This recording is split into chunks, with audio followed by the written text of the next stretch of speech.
परमेश्वर का धन्यवाद हो एक बार फिर से प्रभु ने जो हमें अवसर दिया है कि हम प्रभु की आराधना करें, उसकी स्तुति करें।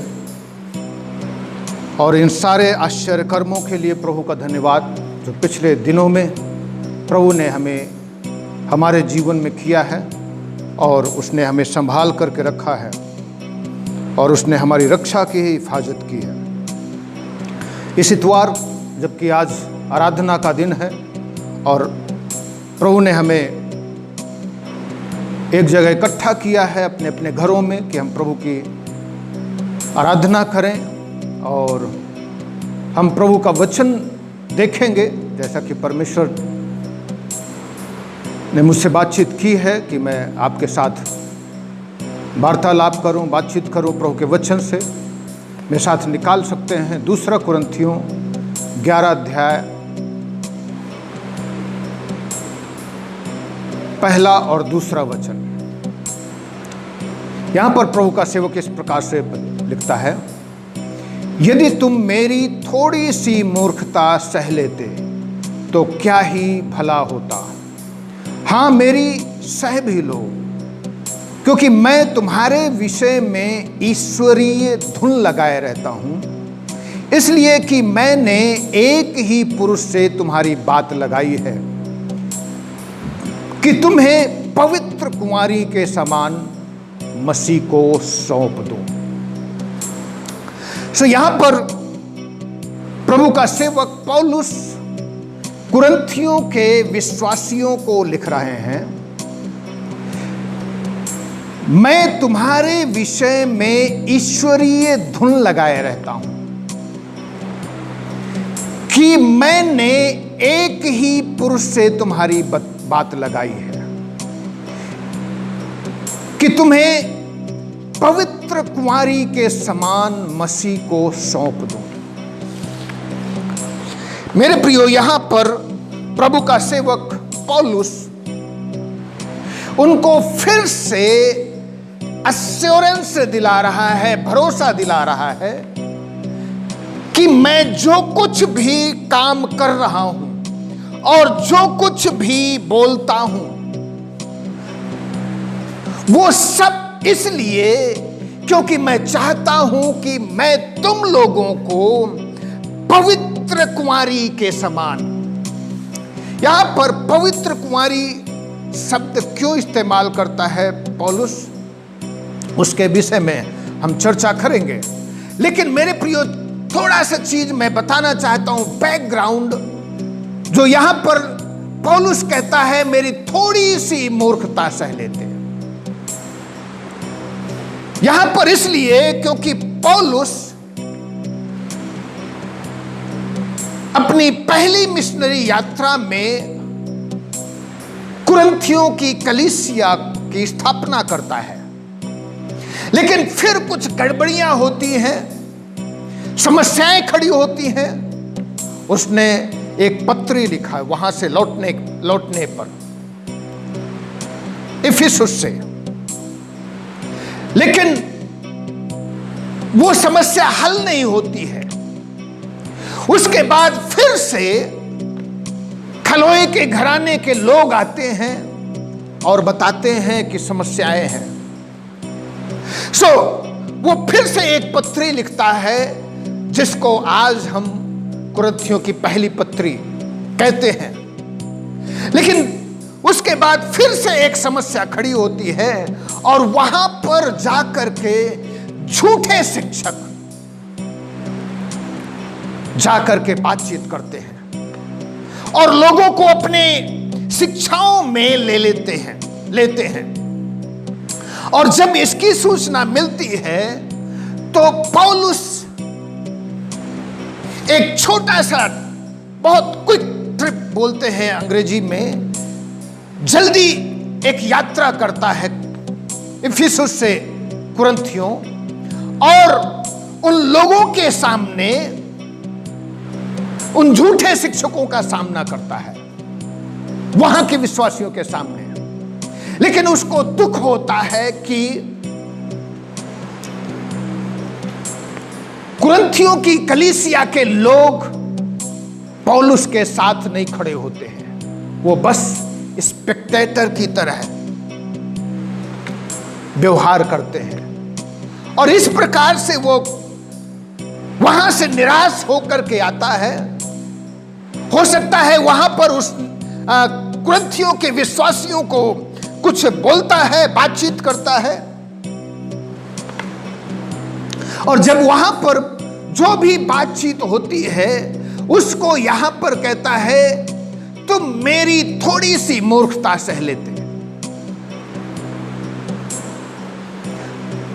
तो मेरे प्रियो, यहां पर पौलुस कह रहा है जो कुछ भी घटनाएं वहां पर घटी और जो कुछ भी मैंने बोला, जो कुछ भी बातचीत की, उसके पीछे सिर्फ और सिर्फ एक ही मतलब है, और वो मतलब है कि मैं चाहता हूं एक पवित्र कुंवारी के समान तुम्हें परमेश्वर के सामने, यीशु मसीह के सामने प्रेजेंट करूं।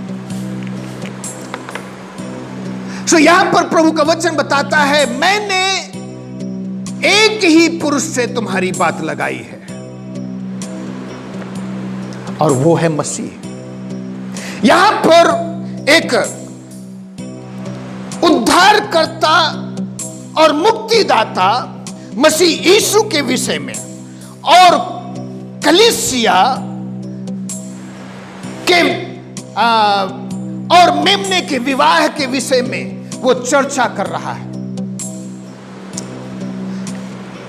क्योंकि इस्राएलियों के नजर में एक व्यक्ति को जो अभी उसका ब्याह नहीं हुआ है, उसके ब्याह के लिए पवित्र कुंवारी ढूंढी जाती है, और पवित्र कुंवारी के लिए अर्थात कुंवारी जिसने किसी पुरुष का मुंह नहीं देखा है, जैसा कि मरियम के विषय में लिखा हुआ है,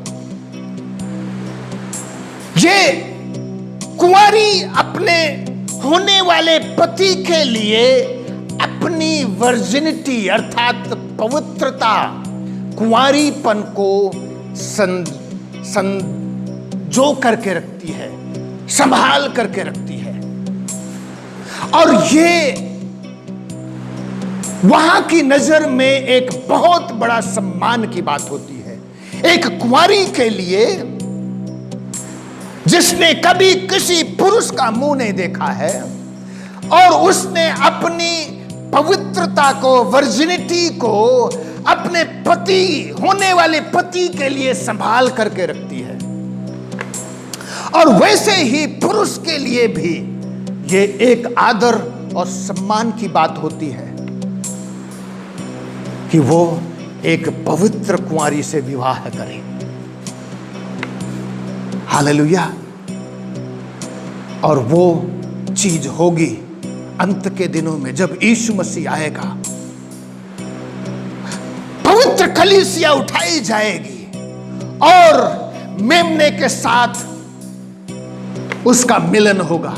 और ये बाइबल एक पवित्र वैवाहिक संबंध के विषय में के रूप में चित्रित करती है।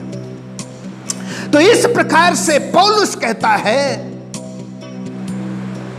मैंने एक पुरुष से तुम्हारी बात लगाई है कि तुम्हें पवित्र कुंवारी के समान मसीह को सौंप दे।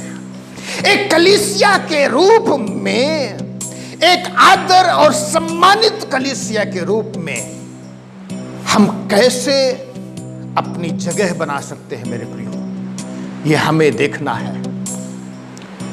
परमेश्वर का धन्यवाद हो, परमेश्वर ने कलीसिया स्थापित की है यहां पर, full gospel assembly of God church Chandausi में स्थापित की है। परमेश्वर का धन्यवाद हो।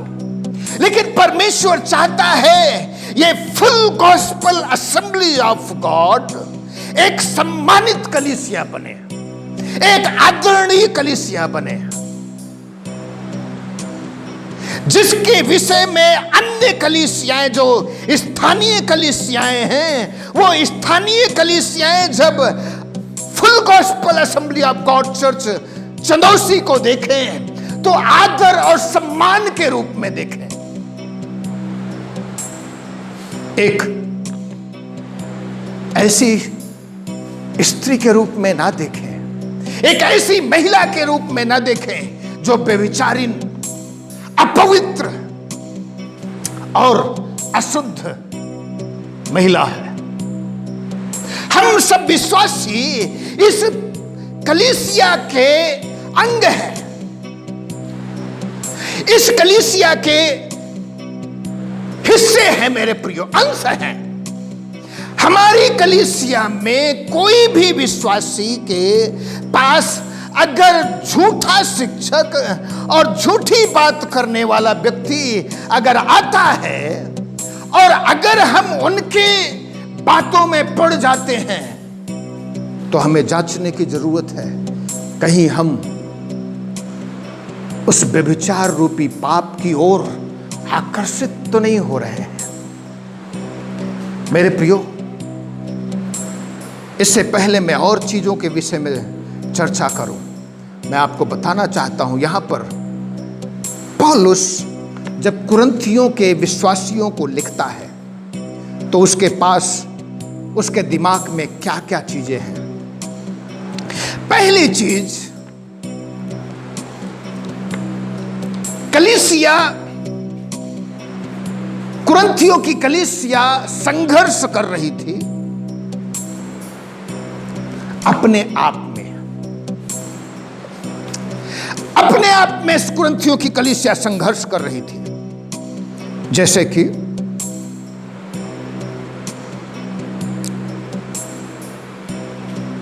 कलीसिया में फूट, पहला कुरिन्थी 1 अध्याय के 10वें वचन में लिखा है, कलीसिया में फूट थी।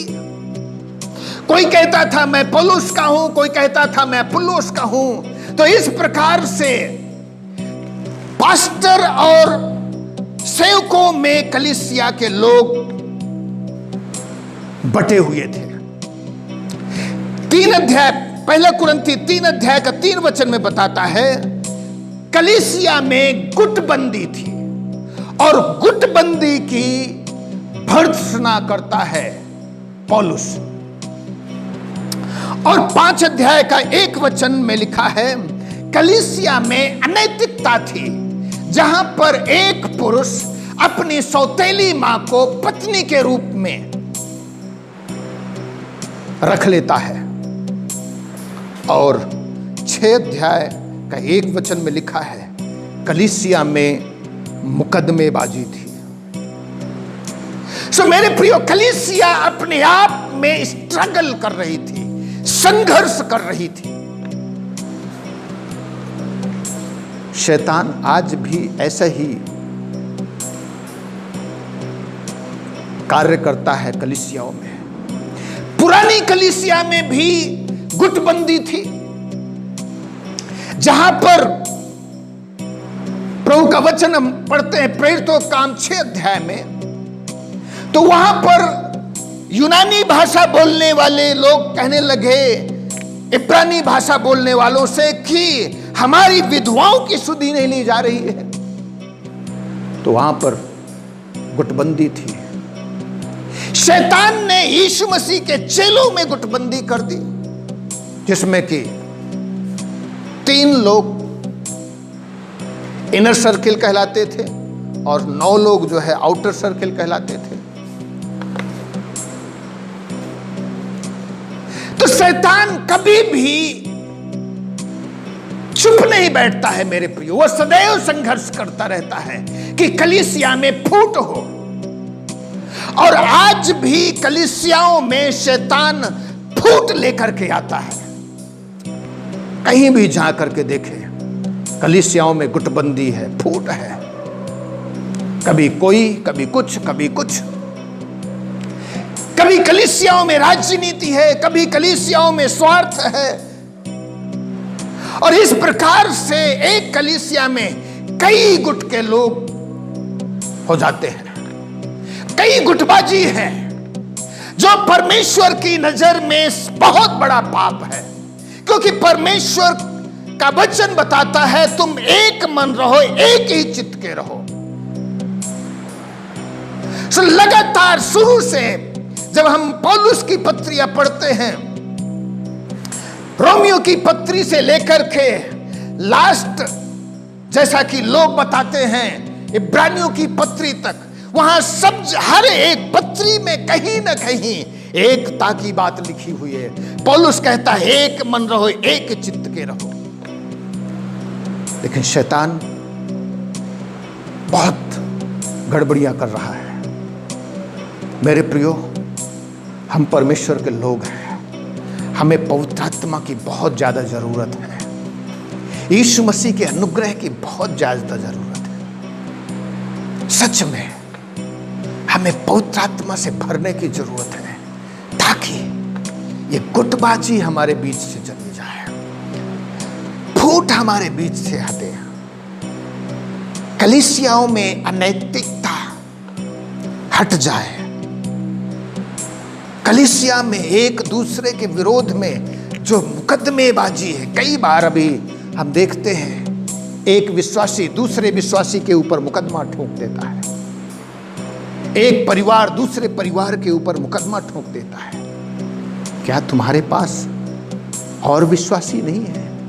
कलीसिया में लोग नहीं है कि तुम अपनी बात को कलीसिया के पुरनियों के पास लेकर के आओ, कल परमेश्वर के भक्तों के पास में लेकर के आओ, अपनी बातों को, अपनी बातों का सॉल्व करो। तुम्हारे पास अन्य जाति गैर विश्वासी लोग हैं कि उनके पास लेकर के जाते हो अपनी समस्याओं को के हल के लिए। आप लोगों के पास परमेश्वर के भक्त नहीं हैं, प्रभु के लोग नहीं हैं कि अपनी समस्याओं का समाधान कलीसिया के अंदर लेकर के कर दे। मेरे प्रियो, हमें जरूरत है, हमें ये गुटबाजी और अनैतिकता और मुकदमेबाजी, इन सब चीजों से हमें मन फिराने की जरूरत है। पवित्र आत्मा से प्रार्थना करिए कि पवित्र आत्मा आपको रियल में सामर्थ्य प्रदान करे, पवित्र आत्मा रियल में आपको अभिषेक दे, ताकि इन गुटबाजी से अपने आप के ऊपर आप विजयी हो। कई बार गुटबाजी इसलिए होती है क्योंकि हम अच्छी पोजीशन, कलीसिया में अच्छे पोजीशन, अच्छे स्थान की कामना करते हैं। हम चाहते हैं कलीसिया में कि लोग हमारा सम्मान करें, हमारी इज्जत करें, तो हम दूसरों के साथ बुराई करना शुरू कर देते हैं, दूसरों की बुराई करना शुरू कर देते हैं, ताकि हम अच्छे बने। और मेरे प्रियो, ये हमारे लिए जो है, हम परमेश्वर के लोग हैं। प्रभु चाहता है कि हम उन सब बातों से मन फिरा लें। और यीशु मसीह का लहू आज भी कार्यकारी है। वो उसने हमारे लिए अपने लहू बहाया है, हमारे लिए अपना खून बहाया है, हमें आज भी अपने लहू से पवित्र कर सकता है। दूसरी चीज, उन दिनों में जो कलीसिया थी वो संघर्ष कर रही थी, अंदर ही अंदर, बाहरी संघर्ष, जैसा कि सताव। उन दिनों में कलीसिया बहुत ही सताव से होकर गुजर रही थी। प्रेरितों के काम को जब हम पढ़ते हैं 4 अध्याय में के 3 वचन में, वहां पर लिखा है पतरस और यूहन्ना को कारागार में डाल दिया गया और अंत में उनको धमकी देकर के उन्हें छोड़ दिया गया। दूसरी बार 5 अध्याय का 7 वचन में लिखा है प्रेरित लोग कारागार में डाल दिए गए और उनको डंडों से पिटवा करके छोड़ा गया। फिर 7 अध्याय के 54 से 60 वचन में लिखा है वहां पर कि किस तरीके से स्तिफनुस को पत्थरवाह कर दिया गया। एक सिस्टमैटिक लुक, बहुत सिस्टमैटिक तरीके से, कि किस तरीके से ये सताव बढ़ता गया। पहले धमकी देकर के छोड़ा गया, दूसरी बार उनको बेटों से पिटवा करके छोड़ा गया। तीसरी बार स्तिफनुस को पत्थर वाह करके मार डाला गया। और अगला 9 अध्याय का 1 वचन में साउल लोगों को सताने के लिए यरूशलेम से दमिश्क को जाता है। और 12 अध्याय के 1 वचन में लिखा है याकूब का सिर कटवा दिया गया और पतरस को जेल में डाल दिया गया। उसके बाद पौलुस के विषय में लिखा है 14 अध्याय के 19 वचन में कि वो उसको पत्थरवाह कर दिया गया।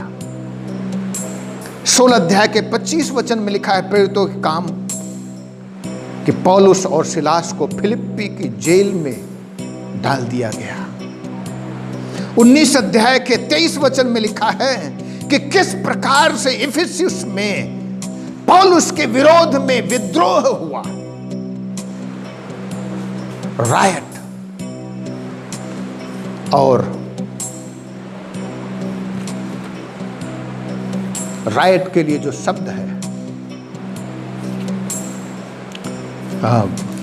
19 अध्याय के 23 वचन से लिखा हुआ है। यहां पर जो शब्द है उपद्रव। तो किस प्रकार से इफिसियों में उपद्रव हुआ पौलुस के विरोध में। और अंत में 21 अध्याय पहले वचन से जब हम पढ़ते हैं पौलुस को पकड़वाया गया, बंदी बनाया गया, फिर उसको जेल में डाला गया, फिर उसको किस तरीके से ट्रायल होता है और अंत में यरूशलेम से उसको रोम तक पहुंचाया जाता है। मसीही सताव। और इन दिनों में ये कम नहीं है मेरे प्रियो। इस समय मसीहियों के विषय में के ऊपर हर जगह सताव हो रहा है। एशिया उपमहाद्वीप में सब जगह, कहीं भी देख लें हम लोग। भारत में कई विश्वासी लोग मार दिए गए, कई विश्वासी लोग जेल में झूठा केस लगा करके डाल दिया गया, मुकदमा लगा झूठा मुकदमा फंसा करके उनको जेल में डाला जाता है, पास्टर्स लोगों को। दूसरे देशों में हम देखते हैं, अफ्रीका और एशिया के और देशों में, अरब देशों में और कम्युनिस्ट देशों में, कि किस तरीके से मसीहों को सताया जाता है। लेकिन परमेश्वर का धन्यवाद हो, जैसा कि परमेश्वर के किसी सेवक ने कहा था,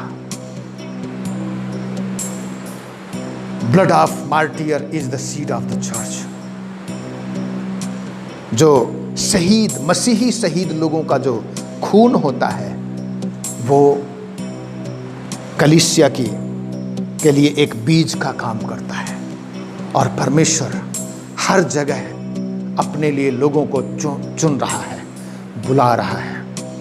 हालेलुया, उद्धार कर रहा है लोगों को। ये मनुष्य नहीं है मेरे प्रियो की कोई मनुष्य लोगों को बुलाता है। जैसा कि झूठा प्रोपेगेंडा फैलाया जाता है कि ईसाई लोग कन्वर्ट करते हैं। मेरे प्रियो, कोई भी किसी को भी कन्वर्ट नहीं करता है। ये झूठी बातें फैलाई जाती हैं कि ईसाई लोग दबा करके, लालच दे करके, धमकी दे करके कन्वर्ट करते हैं। ये झूठी अफवाहें हैं। सच्चाई ये है, यीशु मसीह खुद ही लोगों को अपनी ओर खींचता है और लोगों को बुलाता है। यीशु मसीह ने खुद कहा है, जब तक पिता मेरे पास किसी को ना लेकर के आए, कोई मेरे पास नहीं आ सकता है। प्रभु का वचन बताता है यूहन्ना 6 अध्याय में कि जब तक परमेश्वर लोगों को ना लेकर के आए, और वहां पर यह भी वचन में लिखा है, वो सब पिता की ओर से सिखाए हुए लोग होंगे। हम भारत में श्रोताओं के साथ जी रहे हैं मेरे प्रियो, लेकिन हम ध्यान रखें, मसीह का ये जो हम मसीहियों का जो खून है वो कलीसिया की उत्पत्ति का कारण है, कलीसिया के लिए एक बीज है। इसलिए मेरे प्रियो, हमें डरने की और घबराने की जरूरत नहीं है, परंतु हमें पवित्र आत्मा से सामर्थ्य मांगना है, पवित्र आत्मा का अभिषेक मांगना है कि प्रभु हर एक परिस्थिति के ऊपर हमें जयवंत करें। और तीसरी चीज जो प्रभु का वचन बताता है, जो मैं आपके साथ बांटना चाहता हूं, तीसरी चीज, चर्च बाहरी लोगों से संघर्ष कर रहा था, और वो है झूठी शिक्षा।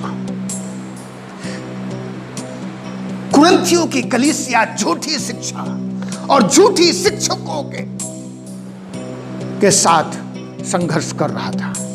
झूठी शिक्षा देने वाले लोग वहां पर आए हुए थे और वो इस तरीके से झूठी शिक्षा देते थे। वो बहुत ही नम्र और अच्छे भाव में आएंगे, वो बहुत ही अपने आप को आत्मिक दिखाएंगे, बहुत ही अपने आप को भक्त, परमेश्वर के भक्त दिखाएंगे। लेकिन प्रभु का वचन बताता है, पौलुस लिखता है 11 अध्याय के 12 वचन से यहां पर, परंतु जो मैं करता हूं वही करता रहूंगा कि जो लोग दांव ढूंढते हैं उन्हें मैं दांव पाने ना दूं, ताकि जिस बात में वे घमंड करते हैं उसमें वे हमारे ही समान ठहरे। क्योंकि ऐसे लोग झूठे, प्रेरित और छल से काम करने वाले और मसीह के प्रेरितों का रूप धरने वाले हैं। यह कुछ अचंभे की बात नहीं, क्योंकि शैतान आप भी ज्योतिर्मय स्वर्गदूत का रूप धारण करता है। इसलिए यदि उसके सेवक भी धर्म के सेवकों का सा रूप धरें तो कोई बड़ी बात नहीं, परंतु उनका अंत उनके कामों के अनुसार होगा। मेरे प्रियो, ये झूठे शिक्षक ये बहुत ही अच्छा बन करके दिखाएंगे। जैसा यहां पर हम लोग पढ़ते हैं, वो लोग कम नहीं अच्छा दिखाते हैं। अभी काफी साल पहले हमारे कुछ विश्वासियों के पास यही झूठे शिक्षक लोग आए थे, जो ये सिखाते थे कि जब तक हम शनिवार के दिन आराधना नहीं करेंगे तब तक हम स्वर्ग नहीं जा सकते हैं। और इस प्रकार से वो अपने आप को बहुत अच्छा दिखाते थे। उन दिनों में मेरा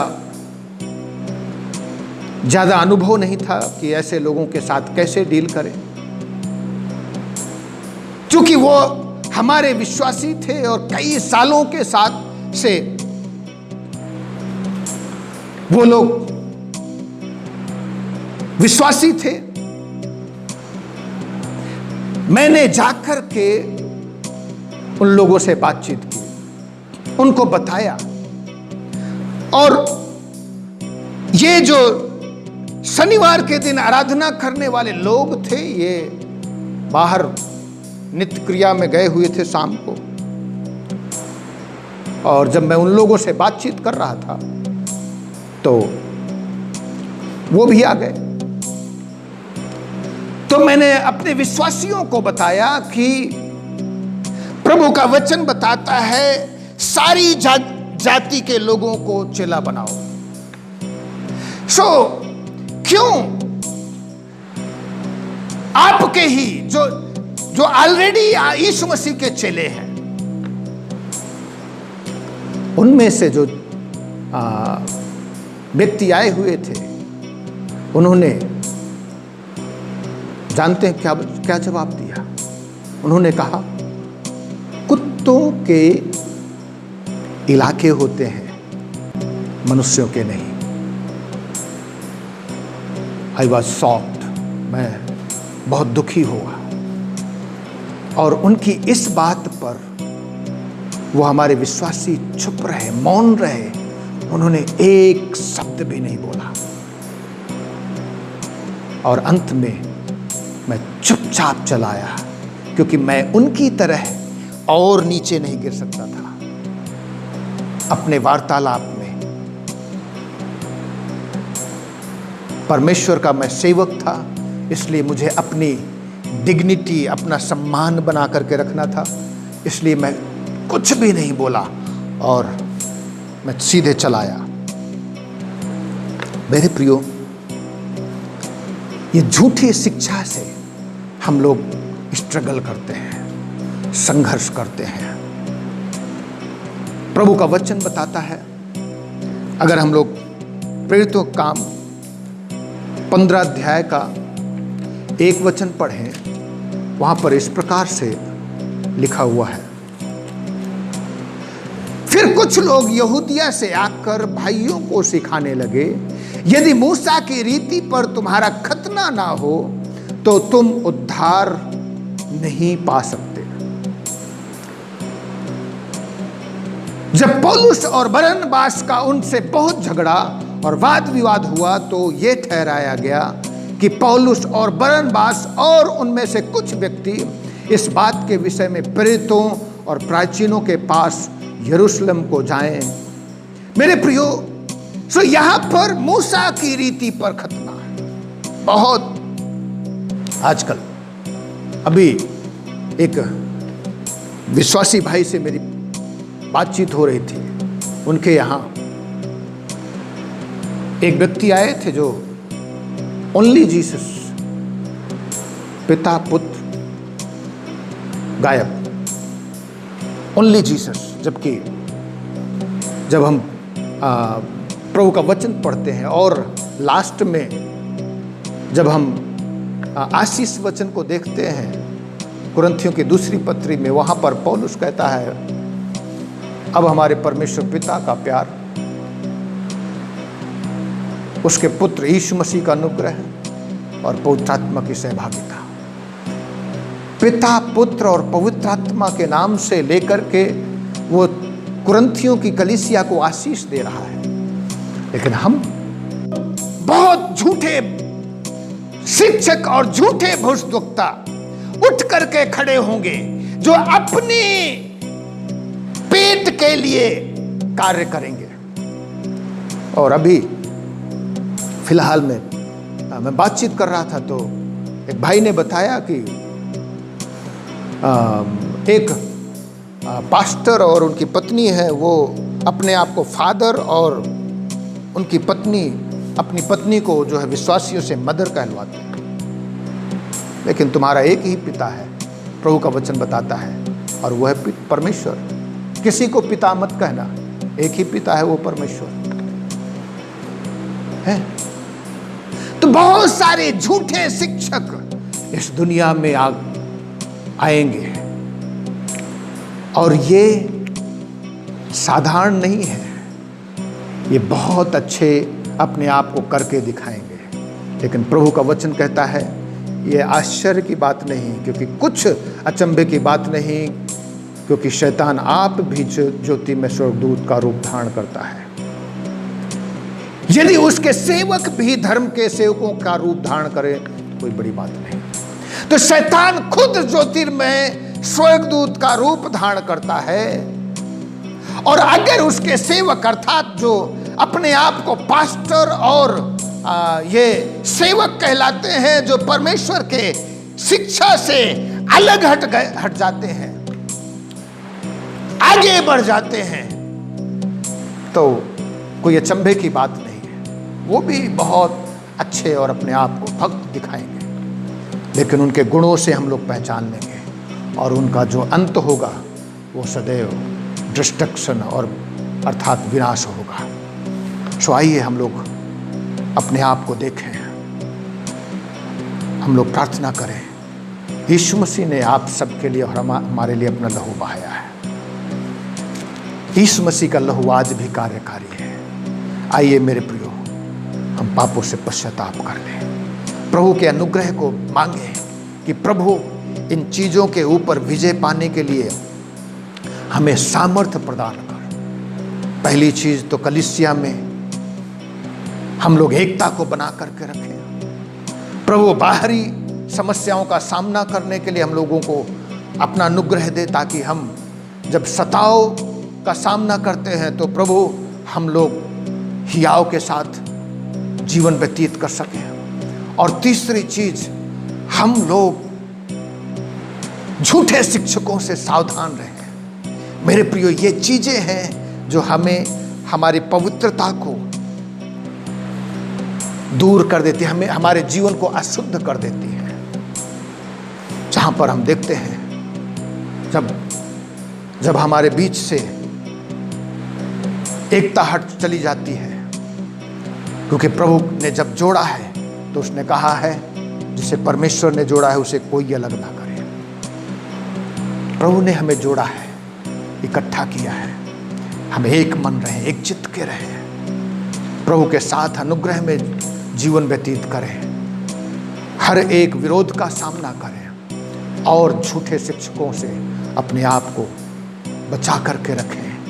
प्रार्थना करें कि प्रभु हमें पवित्र बना करके रखें, ताकि एक सभ्य और संस्कृत और एक सम्मानित कुंवारी की तरह Assemblies of God Church Chatausi, Full Gospel Assemblies of God Church Chatausi एक सम्मानित कुंवारी के साथ प्रभु के पास बादलों में जाकर के मिले, और यीशु मसीह भी आकर के हमें कहे, हे धन्य और विश्वास योग्य लोगों, आओ मेरे साथ भोज में शामिल हो जाओ।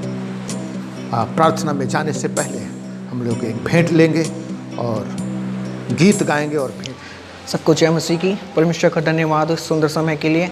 और साहिल भैया और मैं मिलकर एक गीत गाएंगे आप सब लोगों के साथ में, और इस गीत का नाम है अकेला, जो कि प्रभु ने मुझे बीते दिनों में दिया एक आशीष के तौर पर।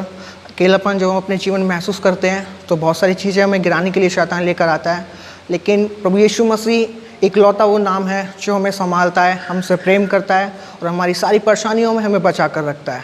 और इस गीत को आप हमारे साथ में एंजॉय कीजिए और प्रभु आपको आशीष देगा, और प्रभु ने हमें इस गीत के साथ में आशीषित किया है।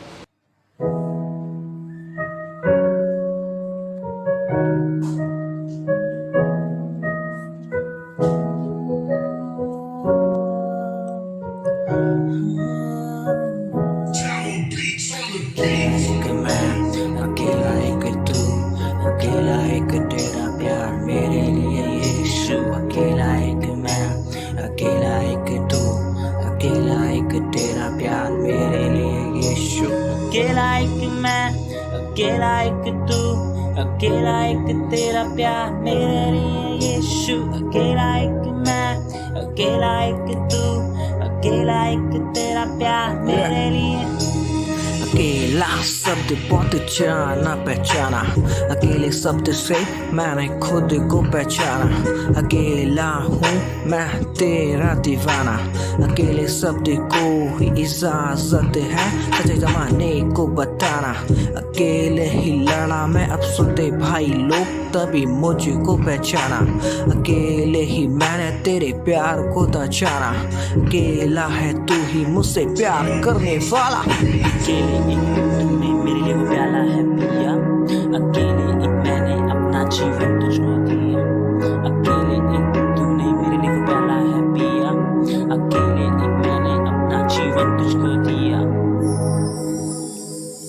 अकेला एक मैं, अकेला एक तू, अकेला एक तेरा प्यार मेरे लिए यीशु। अकेला एक मैं, अकेला एक तू, अकेला एक तेरा प्यार मेरे लिए यीशु। अकेला एक मैं, अकेला एक तू, अकेला एक तेरा प्यार मेरे लिए यीशु। अकेला एक मैं, अकेला एक तू, अकेला एक तेरा प्यार मेरे लिए।